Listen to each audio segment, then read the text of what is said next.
Oh, we're back at the trail. This young lady, I think we've got nothing but long uphill today for a bit. And I think our goal is to get something like 15 miles in to a shelter that's further out. Not a whole lot of water with half water drop on the cymbals for 3 miles. And then 7 miles away from here, there should be a good water source. And then we have another 7 miles to the shelter, so it doesn't add up. So something's off. But at any rate, somewhere in there, we'll get to the shelter, and that's the next water source. But in the meantime, we've got a bit of up to do. And once we get up in the Shenandoahs, it's mostly just Humpty Bumps. But we do have to get up there. Not feeling it this morning. Just had our ride with our shuttle. I was over there talking with somebody else right now. Nina's shuttles were very nice. Not much to say about the Baymont. It's a hotel. We were able to get laundry. We're clean. We're clean. Ready to get rolling. We arrived at Ginger Spring to fill up with some water. It's not a very big flow, but it's something. We got some good water out of there. It's really tasty and cold. We're not too far from the first shelter. I think it was called Tom Floyd Shelter. We were warned by another hiker that there was some aggressive bear activity up there, so we might as well get the water here versus going into the shelter. We're a hop, skip, and a jump from the shelter, so I'm sure we're around the bear, and they certainly know where we are. Yep, so we've got our bear spray out, ready to go, and we will make a lot of noise. We just came up from way down there. You can't tell on the camera, but it was some nice rock stairs. Switchbacked all the way up to here, and we're here to the park boundary. But as you can see with the leaves, we can't see the view, but there's one out there. We arrived at the permit kiosk at the north boundary, and we just signed up, make it official, and we're going to be heading that way. We've got about, I think, 8 miles to our campsite. Hi there, we just stopped off at the side of the road and we're having lunch. And after this, we've got about 7 miles, I think it is, to Gravel Springs Hut, where we're going to be spending the night. It's about 11 o'clock in the morning, I think. Yeah. And yeah, so we're just hanging out, watching the cars drive by. And they're probably wondering what we're doing, laying down here on the side of the road. But we'll be here for a few minutes and then we're going to head on out. We're coming up with an intersection at Skyline Drive again, but somewhere along the line, somebody had something else out here at this portion of the foundation.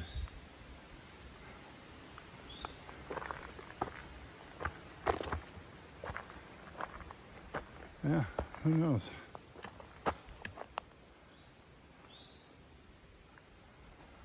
No notes in gut hook to indicate what something like that might have been. We just popped out from the forest and here is a view. It's really hazy today. We think it's because of humidity. It looks like right there is Skyline Drive.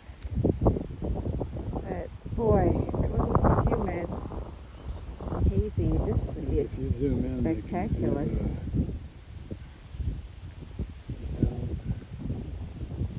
Towns down there. Nice breeze blowing. We're about, how far are we from the campground? Maybe 2.5. We just popped out to another view. That's surprising. All day we've hardly had any views. Oh, it's windy out here. Wow, isn't it breezy? That's so nice. Ooh.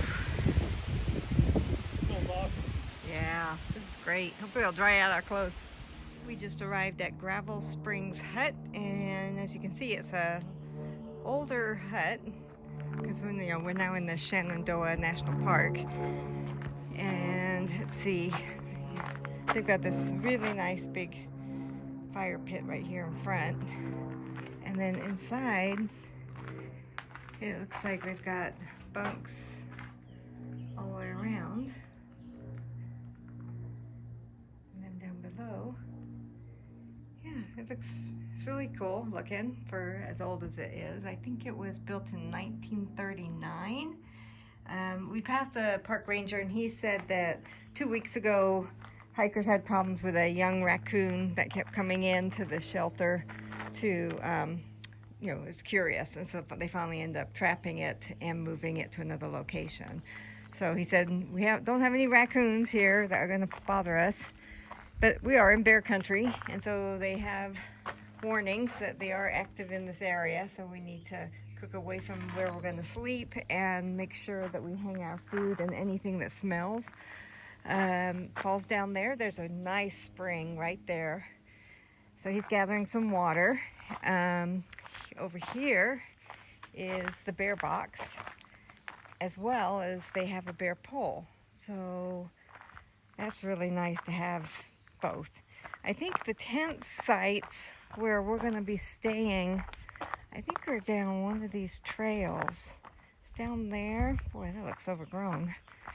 We're down here. They've got the tents kind of away from the shelter, somewhere in there, I think. So we'll go hunt them down. And then here's the privy, and we'll take a look at that later. Let's take a look at this privy and see what we're in for. Well, the door wasn't locked, but looks like we might have a little mouse nest up there. Kind of smells in here. They do have some of that wood chips over there. It's a moldering privy, it says up there on the sign again. It's not bad, it's just not the best, and it stinks. And I don't see any big spiders yet. But anyway, we'll go ahead and lock this up. I'm trying to think what I would give this. Maybe a 4.